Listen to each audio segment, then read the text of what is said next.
There is so much cash in today's update, guys. This is crazy. We're going to be talking about new tax credits, new cash assistance programs, new class action settlements, new freebies and giveaways, and just tons of program changes happening all over the country. You ready? Let's dive right in. So first up, you need to know that the Earned Income Tax Credit is worth up to $7,430 for eligible families this year. That is a lot of money, but 1 in 5 people who are eligible miss it every single year. That's a lot of money being left on the table, so please make sure you claim that if you're eligible. Now, some families may be eligible for an additional $5,000 on top of that. That's because the new Oregon Kids Credit can provide up to $1,000 per child for up to 5 children per household. Your children need to be ages 5 or under to qualify, but it's a totally refundable credit if you live in Oregon and can claim it. That can add up to a hefty tax return. Now, of course, we've got tons of updates today for people who don't have children at home as well. For example, have you heard about the Foster Grandparents Program? This is a great opportunity for low-income seniors to make some extra cash. In fact, you can pocket up to $690 a month from this program, and that money doesn't even count against your other government benefits like SNAP. So here's how it works. Seniors who are at least 55 years old go into classrooms to work with students who are having a hard time with reading. You get to help the kids, be encouraging and supportive while they're learning, and in exchange you get a stipend payment, mileage reimbursement, and even paid time off for the holidays. The amount you are paid will depend on how much you work, and you have to commit to at least 20 hours a week in order to get that stipend payment. Now, I've seen programs like this all over the country. Usually they're coordinated by AmeriCorps seniors or Big Brothers Big Sisters. Right now, the Big Brothers Big Sisters of Southwest Louisiana is looking for seniors to sign up for their program. Reach out to them right away if you're interested. We've got the contact information for this program, as well as the application links and details for every program we're going to discuss today on our website at lowincomerelief.com. Just follow the link below or go to lowincomerelief.com/news and click on the article that matches this thumbnail to get all of those details and links that you need. Now, there are a lot more local financial assistance programs popping up right now as well. In Durango, Colorado, it's time to apply for the city's food tax rebates and utility refund programs. My sources say that these benefits could be worth up to $852 in total, depending on your household size and income. You need to apply online at durangoco.gov by July 5th in order to claim your credit. Cancer patients and survivors in the U.S. Virgin Islands may be eligible for up to $500 from Rainbows for a Cure. This organization provides grants to pay for cancer-related medications, testing, and scans.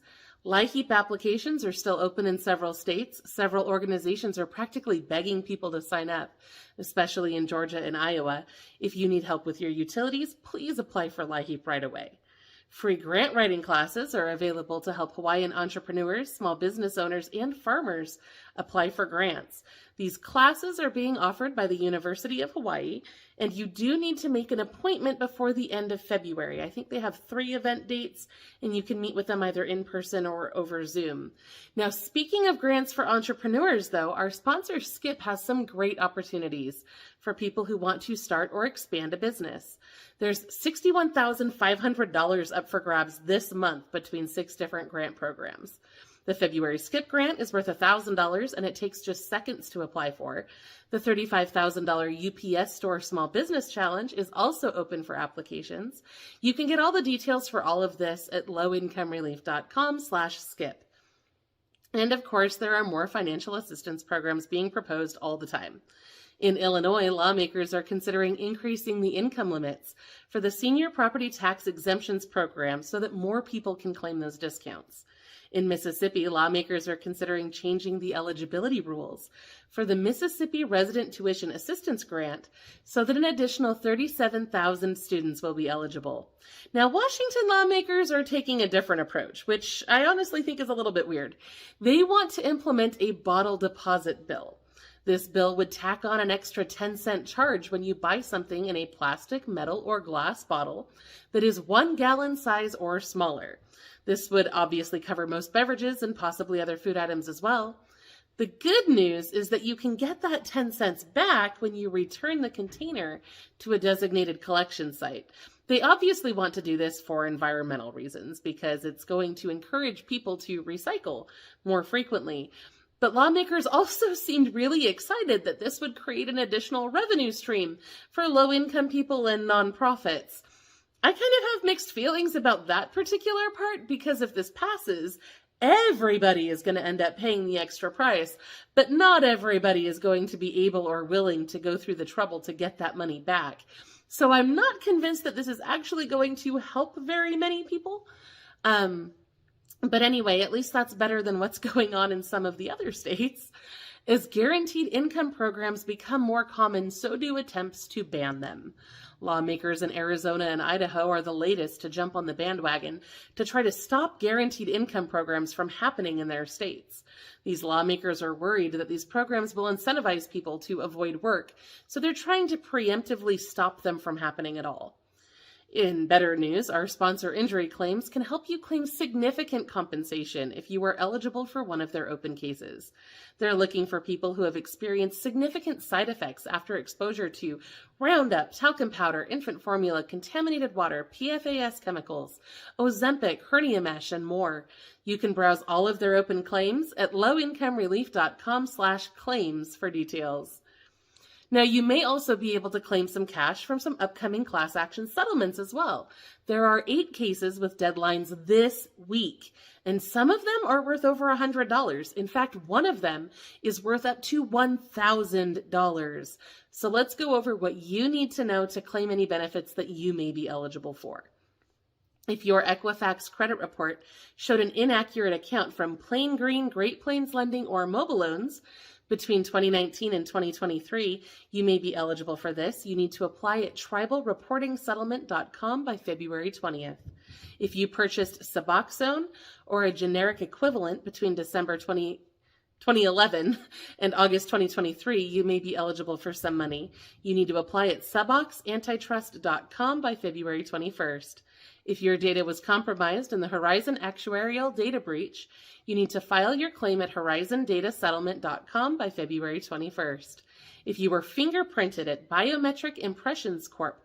On or after January 8th, 2015, you may be eligible for up to $1,000. You need to file at BICBIPAsettlement.com by February 22nd. Yes. Okay. Sorry. My notes got ahead of me a little bit.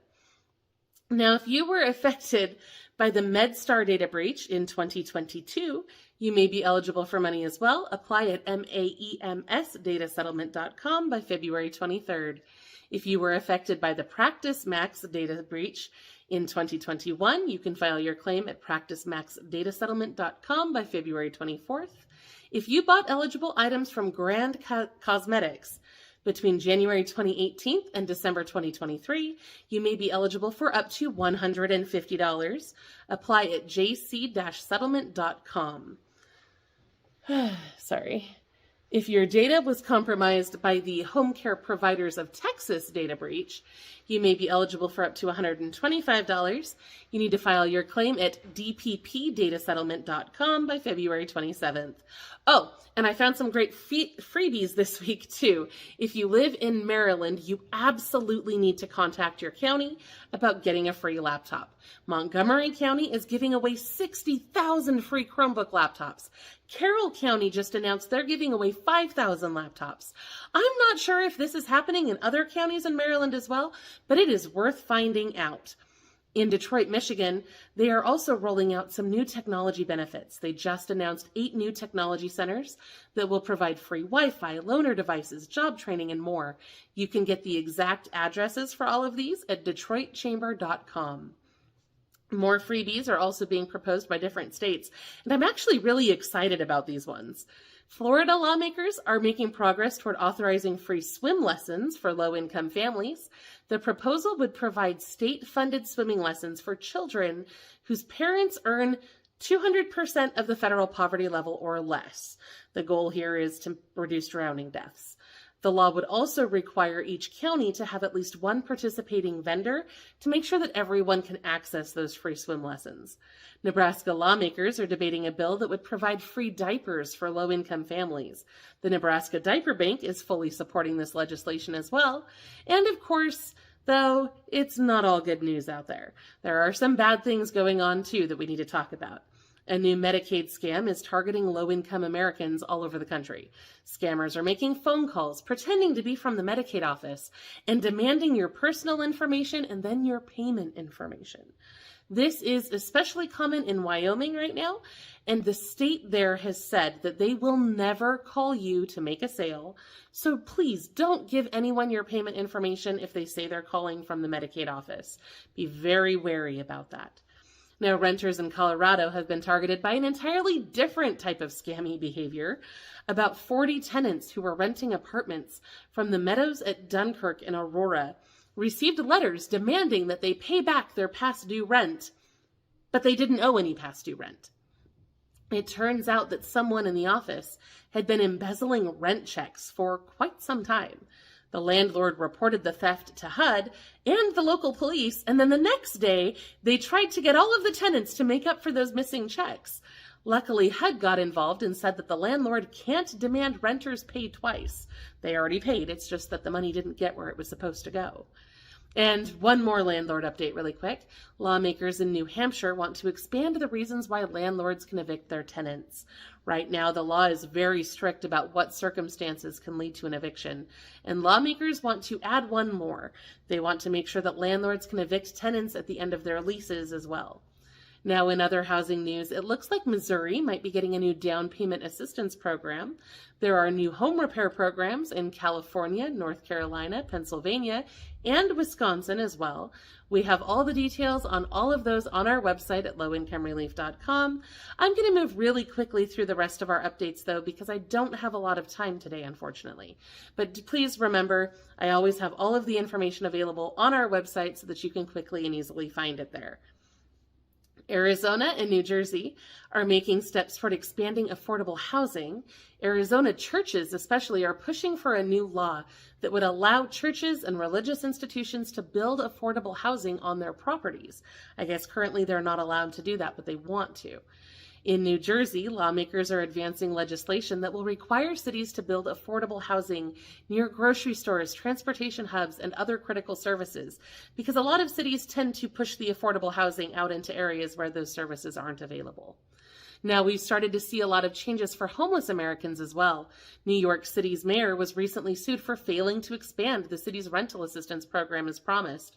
In Sparks, Nevada, new rules are making it harder for people who live on the streets or in their cars. Oklahoma has an interesting new program. I think it's in Norman, that pays homeless people $15 an hour to pick up trash and litter around town, which is kind of cool. Several states have taken action to expand access to free school meals, which is great. Connecticut, Kentucky, and Michigan all have good news on that front. South Dakota, however, refused the proposal that would have expanded access to reduced priced meals.